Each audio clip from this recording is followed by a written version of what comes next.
السلام علیکم، میں نمرہ شہاب اور آپ دیکھ رہے ہیں فلائی نیوز۔ رپورٹ کر رہے ہیں غلام مرتضی آرائی۔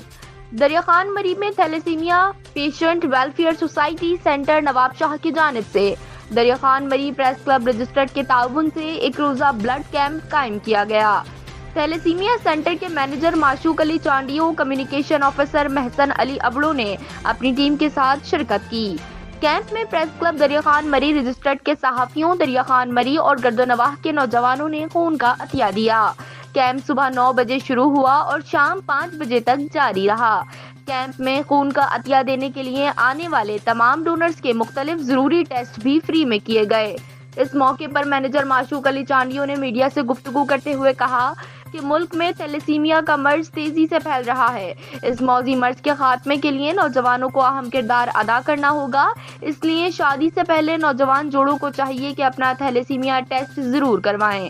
کیمپ میں بھرپور تعاون پر دریا Khan Mari press club registered کے صحافیوں صدر اعجاز احمد، نائب صدر رانا ریاض الحسن، جنرل سیکریٹری راؤ واجد علی، عارف راؤ اور معزز شہریوں نے نوجوانوں کا شکریہ ادا کیا۔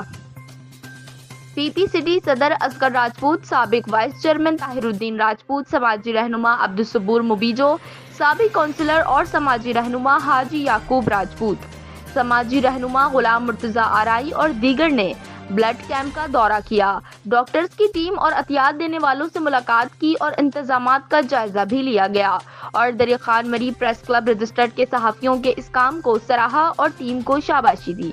تھیلیسیمیا ایک موذی مرض ہے जेको आम तौर ते जेके पेशेंट्स आहिनि थैलेसीमिया जा ॿार, उहो फैमिली में जेके शादी कंदा आहिनि पंहिंजे चाचा मामनि में या पंहिंजे ख़ानदान में घणो करे उते वायरल थी चुको आहे। हींअर हिन वक़्तु असां वटि जेको सो आहे नवाब शाह में घटि 2500 खां वधीक पेशेंट रजिस्टर्ड थी चुका आहिनि, जिन्हनि खे हर 8 खां 10 ॾींहंनि में हिकु बोतल लॻाई वञे पई।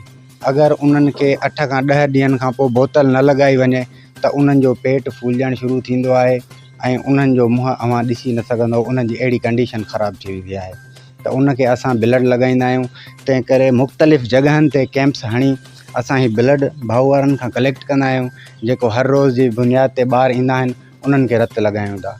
जी हा, ईअं आहे त जेको फैमिली में शादी करे थो या को ॿाहिरां किथां शादी करे थो त उन जे लाइ HB इलेक्ट्रोफोर्स रिपोर्ट हूंदी आहे, उहा पंहिंजी जेको सो आहे लाज़मी जेको आहे पंहिंजे फैमिली मेंबर्स में कराइनि, ताकी उनखे ख़बर पवे त हा ही माइनर त न आहे। माइनर जो मतिलबु इहो हूंदो आहे, अॼुकल्ह जेको सो आहे फैमिली मेंबर्स में कनि था न, अगरि माइनर सां शादी कंदो त मामूमन 100% ॿार जेको सो आहे मेजर पैदा थिए थो, जंहिंखे हर 8 ॾींहं ते रत लॻायो वञे थो। अगरि उन्हनि मां पहिरियां रिपोर्ट कई वञे त इन बीमारीअ ते तक़रीबन 100% कंट्रोल कयो वञे थो। साईं, इहो त असां पाण तमामु घणा शुक्रगुज़ार आहियूं रियाज़ुल हसन राव साहब जा, जंहिं असांखे हिते दावत ॾिनी ऐं हिन कैंप जी तमामु वॾी ख़िदमत कई। वधीक साईं अव्हांखे पाण ॿुधाए सघनि। अल्हम्दुलिल्लाह, असांजे कुझु दोस्त हुया दरिया खान मरी में जेके थैलेसीमिया जा मरीज़ आहिनि, जेके नवाब शाह थैलेसीमिया सेंटर ते एडमिट आहिनि, हिननि असांखे रिक्वेस्ट कई कि असां हर 8 ॾींहं 10 ॾींहं नवाब शाह वञूं था, पंहिंजो ब्लड हणायूंसि था। ऐं थैलेसीमिया सेंटर खे ब्लड जी घणी ज़रूरत आहे, तक़रीबन 2500 खां मथे हुते पेशेंट आहिनि ऐं उहो रत हर 8 ॾींहं उन्हनि खे अवेल थिए थो। तो हिन करे असां हीअ नंढड़ी कोशिशि कई पंहिंजी असांजी प्रेस क्लब दरिया खान मरी जे थ्रू ऐं पंहिंजे दोस्तनि जे थ्रू कि कुझु हिन जे लाइ थी वञे ऐं जेके ॿार थैलेसीमिया जा मरीज़ आहिनि हुननि खे रत मिली वञे। असांजी नंढड़ी कोशिशि हुई, इंशाअल्लाह आईंदा बि इहा कोशिशि जारी रहंदी ऐं असां शहरियनि खे बि इहा रिक्वेस्ट कंदासीं कि वधि में वधि थैलेसीमिया सेंटर खे रत ॾियो ऐं हिन ॿारनि खे तव्हांजे रत जी ज़रूरत आहे।